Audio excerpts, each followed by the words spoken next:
Thrilling, atmospheric, and tense are just a few of the words that have been used to describe the Clock Tower games over the years. If you had a chance to play any of them, especially the originals, odds are you would agree. The claustrophobic settings, a menacing villain, and some innovative gameplay for the time really added up to an excellent serving of classic survival horror goodness for the mid-90s. North American and European gamers got a PlayStation game simply called Clock Tower that would serve as that region's original game for the series, whereas Japanese gamers got a Super Famicom game a year earlier that was the true origin story. But no matter which region you were in, both of the point-and-click games were a great way to kick off the Clock Tower series, and both games were critical and commercial achievements for human entertainment and for horror as an emerging genre in video games. But why does the iconic scissorman only exist in our minds as a memory today? Why would a classic horror game of the 90s that explicitly serves as inspiration for so many horror games today simply fade away like it has? What the hell happened to Clock Tower?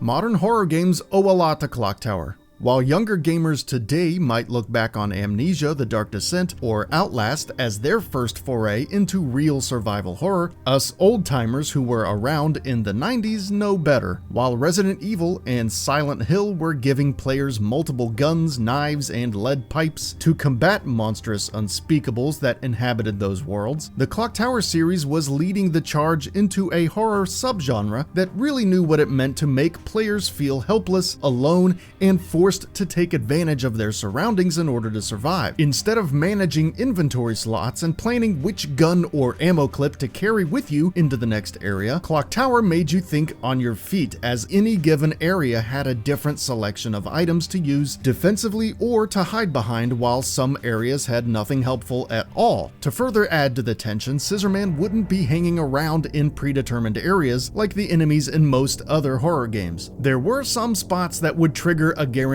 visit from the scissor-wielding maniac, but the main source of horror was the fact that he could come for you at any time, without any prompt at all. You might be right in the middle of solving a puzzle, or maybe you're just starting to get your bearings in a new area and have your concentration dashed by the swelling, nerve-wracking theme of Scissorman, accompanied, of course, by the haunting shearing sounds of his giant scissors bellowing through the halls. At this point, the gameplay would completely change. Most items and areas that were vital for moving the story forward would now be ignored, while other points of interest that before seemed completely innocuous would now prove to be critical for survival as hiding places or temporary weapons. If the player was unable to find a suitable solution or got cornered, there was one last-ditch effort that could be made in panic mode to escape certain death, but this tactic was limited and wouldn't work if you didn't react quickly enough. So, now that we've established that Clock Tower had a nearly perfect sense of urgency and helplessness, it should make sense that this series went on to inspire several sequels. Unfortunately, the lineage of the series would be immediately hampered slightly by a bit of a weird start.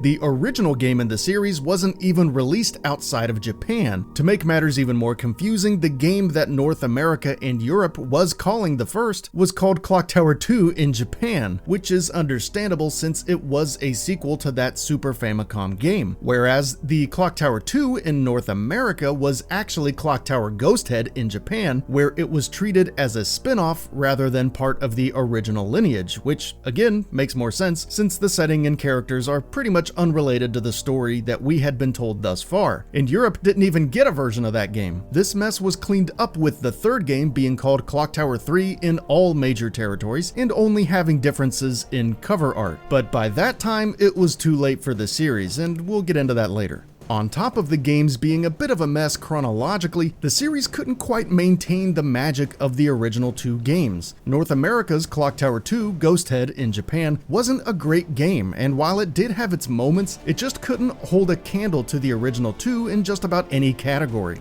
The story was more intimately focused on a single main character, Alyssa Hale, who had the soul of a more sinister character inside her and could only be kept from taking over her body as long as she held on to a special amulet. However, However, setting down the amulet and allowing possession to take place would open up different items and areas of interest, so there was an interesting level of depth here and a mystery to unravel with new villains and characters unique to the game. By the end, the story does sort of resemble the original Clock Tower lore more closely and is arguably related to it, but outside of that, the atmosphere and tension of the original two games is largely absent. This could be because the director of the true Clock Tower and Clock Tower 2 was replaced for the project, but since it still came from the original team over at Human Entertainment, it's hard to excuse such a blatant and total departure from the quality of the originals. Nevertheless, the game that was called Clock Tower 2: The Struggle Within in the West and Clock Tower Ghost Head in Japan would go on to sell horribly in both regions due to poor reviews and critical reception. Despite it being the first in the series to take advantage of the rumble feature in the PlayStation's DualShock, the entertainment factor just wasn't there. Clock Tower wasn't done though, and even though the franchise would lay dormant for quite a while, Clock Tower 3 was on the way, and with it would come some significant changes to the formula. By 2003, Human Entertainment had fizzled out, and the rights to the franchise had ultimately ended up under Capcom. By then, gamers had seen new outstanding horror games like Silent Hill 2 and Resident Evil Code Veronica, so if Clock Tower was going to re-emerge, it needed to step it up. For the third game in the series, Capcom and Sunsoft would trade in the point-and-click gameplay for a more modern three-dimensional control scheme that was more in line with modern expectations. They would also bring in Japanese filmmakers to help with design and writing. Despite all of that effort that went into Clock Tower 3, it was still received as a fairly average game at best and below that at worst. While the graphics, the music, and the new controls were all top-notch for the time, the story and the setting were baffling both in terms of how it played out and with how much of a divergence it was from the original's lore. At least Ghost Head, with all of its problems, had the decency to follow along a similar tone of the originals. Clock Tower 3's story was a nearly incomprehensible jumble of different ideas from time travel to fantasy to horror, and seemed to go back and forth between them all with very little sense of how to do any of them particularly well. On top of that, the main character's name is Alyssa, despite not being the Alyssa from Ghost Head, and included a scissorman as one of the stalkers, despite having basically no resemblance to the scissorman horror fans were probably hoping for. The horror in Clock Tower 3 was certainly the strongest of its various themes, with some extremely disturbing moments and effective atmosphere. Many of the game's antagonists were also interesting in their own ways, but given how many other distractions the game had crammed into it, no one idea really had enough time to breathe. Thusly, Clock Tower 3 would also sell horribly and seal the fate of the series. Capcom must have been caught off guard by this failure of the third game though, as Clock Tower 4 was already in development. However, instead of canceling that game, it would be overhauled and released as Haunting Ground in North America and Europe and Demento in Japan. That game was received a bit better than Clock Tower 3 with a more focused story and gameplay style, but it still wasn't enough to give Capcom any real reason to do anything new with the franchise, and to this day, it still lies dormant. The tale of the Clock Tower series is an all too familiar one. Great games at the beginning, followed up by mediocre ones that fail to hold on to what made the originals great or reinvent the franchise in any meaningful way. And eventually the brand gets tarnished and no longer looks like a viable source of income for whatever publisher has ended up with the rights. Fortunately for fans of the original couple of games, the spirit of Clock Tower is alive and well, albeit fragmented throughout the modern horror genre. While the original creator has made an unofficial successor with Nightcry, and others have drawn explicit inspiration, most of us should still be able to get our fix through those experiences while nudging Capcom to give the series the proper reboot it deserves. When or if that will ever actually happen, though, is a question that